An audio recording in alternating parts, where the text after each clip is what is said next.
Did you know that, contrary to common belief, the term Kung Fu does not refer to a specific martial art? In fact, it doesn't refer to martial arts at all.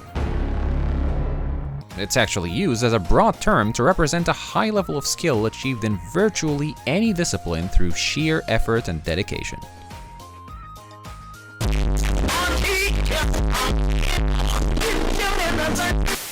To put it into perspective, rather than the bastardization of the term brought along by the West after the popularization of the movie genre at around the 1970s, the correct usage of Kung Fu would actually be something along the lines of the following exchange.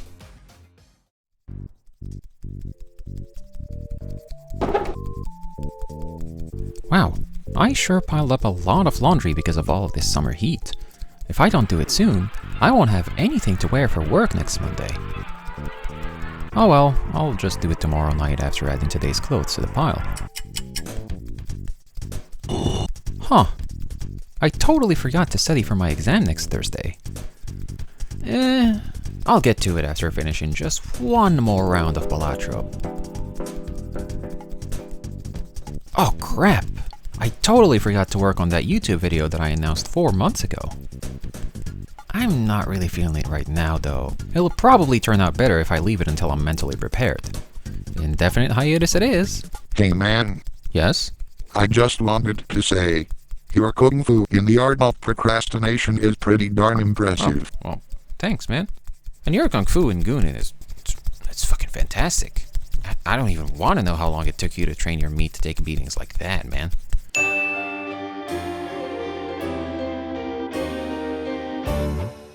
Still with me so far? Before I get to the main point though, let me hit you with another piece of trivia. The nomenclature for the 12 months of the year as you know them, from January to December, dates back to ancient Rome, at a time when only 10 months made a full year. September was the 7th month of the year, October was the 8th, November the 9th, and December the 10th, all derived from their respective Latin numbers. You know, something that makes actual sense. In a similar vein, July and August used to be named Quintilis and Sextilis, similarly derived from the numbers 5 and 6, until Emperor Augustus spontaneously decided he wanted his name to hang at everybody's lips for at least 60 days every year, and graced all the centers of the idea with the gift of a swift death. Casual reminder that his adoptive father, Julius Caesar, was stabbed 23 times because his political authority was exaggerated enough that he could do the exact same thing. How Augustus got away with that is a story for another time, but let's not get too hung up on unnecessary details. Did you catch everything I said? I specifically stated that Augustus was solely responsible for renaming July and August, both of which being part of his name, but that information is patently false. Both months were renamed in the honor of both Caesar and Augustus respectively, posthumously in Caesar's case. By now, if you've been paying attention to the title and content of the video so far, instead of using it as background noise while feeding your insatiable AFK gacha game addiction, you've probably figured out where I'm going with this. By giving information that sounds accurate while suspending your disbelief, shortly preceded by a real piece of trivia, it adds a sense of legitimacy to what is otherwise just blatant bullshit. For the sake of branding and recognition by the algorithm, and because I've spent way too much time watching the League Worlds Championship lately, let's call it classic misinformation. Wow, that was a very interesting and funny video I just watched. I'm going to tell all my close friends about what I've seen today. Oh no! This information that I saw online turned out to be completely false. Now I look stupid in front of all my friends and they hate me and don't want to be friends anymore. Has this ever happened to you? Don't worry, you're not alone. Recent studies actually show that around 77% of internet users are likely to believe anything they see online. Tragedies like this happen every day across the globe, and together we can stop them from ever happening again. With this one easy internet trick. All you have to do is subscribe, hit the bell button, like all my videos, and your IQ will grow 3 sizes every day. Stay tuned to the end of the video to find out more, or call 1-800-591-3274 to learn everything you need about today's video. If you've been around my channel for some time, you might be one of the 600 or so people who've had the great misfortune of watching some of my older videos, and are aware of my particular inclination to enjoy a casual read of Chinese murder hobo novels every now and again. I would be sorry you've had to sit through those videos, but then I remember that 90% of the content on this infested platform is literal garbage, so no, I'm not. My point is that over several years of immersion in the origin stories of homeless Chinese protagonists frequently engaging in casual wanton slaughter of both innocent civilians and superpowered old men that want to kill them for crossing their nephews, I've learned a lot about ancient Chinese traditions and life under imperial rule, so much so that I would totally make it into being at least a decorated court official if I were there. Don't believe me? Well, you're wrong, because I've made it to the end of Road to Empress 1 with only 3 deaths under my belt, and that game follows a woman living in ancient China.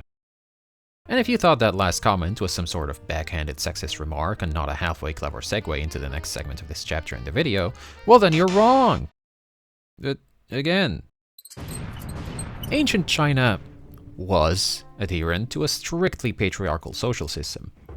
And while its high society was still significantly more hygienic than its pre-Renaissance French counterpart, their proclivity for your run-of-the-mill acts of debauchery was just a tad more pronounced. For example, the difference in social class and death rate in the lower rungs of society, coupled with the social importance of having one main male heir to continue the family line, meant that the other 5 boys in a 7-person household were nothing more than an expendable backup plan. 6 if we include the ones still in the oven. More importantly though, they were 5 extra mouths to feed in a household that can only afford a total of 3.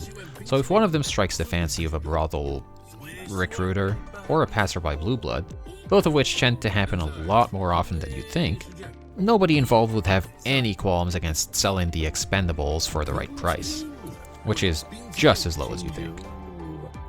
The only thing waiting for them afterwards would be a very short life fraught with forced anorexia, muscle atrophy, castration, then homelessness, and an untimely death by the roadside once they've passed the ripe age of 14.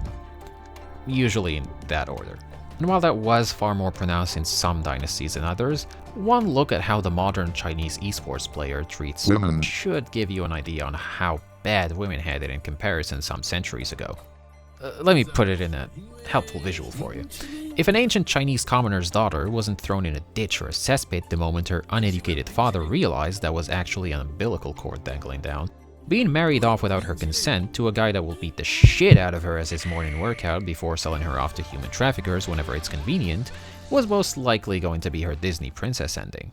And yet it does get much, much worse, because that's rather tame in comparison to beauty paper.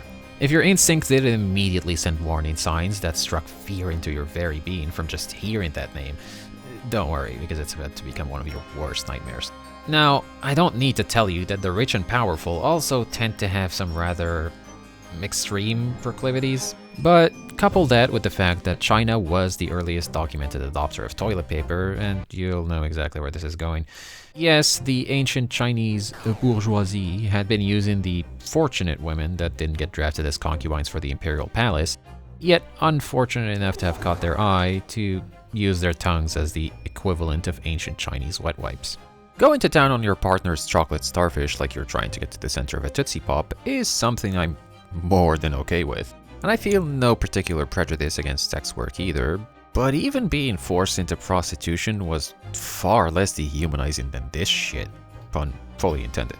Like, imagine being a farmer's child in the 16th century, living off the land in an already difficult life, then having a local tyrant decide on a whim that he wants your sister, daughter, mother, and or you yourself to wipe his ass with your face on threat of capital punishment just because he finds you to be moderately physically attractive. With that being said though, lest we forget what this video is titled, there is one critical piece of misinformation I've presented since the start of this segment. That's right, it's time for a pop quiz. Among the information I've presented in this section of the video, which of these was misinformation? A. Obviously, the beauty paper thing. No human being could possibly be that depraved. B. French blue bloods were obviously more depraved than Chinese ones. I mean, they are French, am I right? C. Ancient Chinese peasants never sold their wives or children for profit. Filial piety is an extremely important part of their culture after all. Or D. I'm actually sexist all along? To lock your answers, make sure to type, Hi Steve, for 200, what is... followed by your answer in the comments below, so the video can please the almighty algorithm gods. Your answer will not count otherwise. All done? Okay.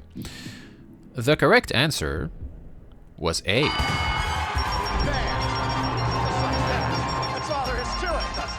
Although all of the other answers may or may not be true depending on their primary source, beauty paper was the only one that's completely and provably fabricated, since it originates from the Tao of the Bizarre Immortal novel, cleansing me of all responsibility and associated sense of shame for coming up with that idea. Exposition Clown Man, why don't you take it from here? By supplanting the false information I'm giving with matching visuals that, at first glance, seem to tell a genuine story, it lends some credibility to whatever wild bullshit it is I'm spewing for the people that didn't want to bother taking an extra second to see through it and rationalize how far-fetched it all is. Because they're too goddamn lazy to use any critical thinking skills when consuming content on the internet. Classic misinformation. By interspacing some legitimate imagery and doctored primary sources throughout the video, it convinces the equally lazy group of people that would rather take a clown behind the microphone's words at face value than take 5 extra seconds to make a Google search that the information I'm providing is accurate. Also, classic misinformation.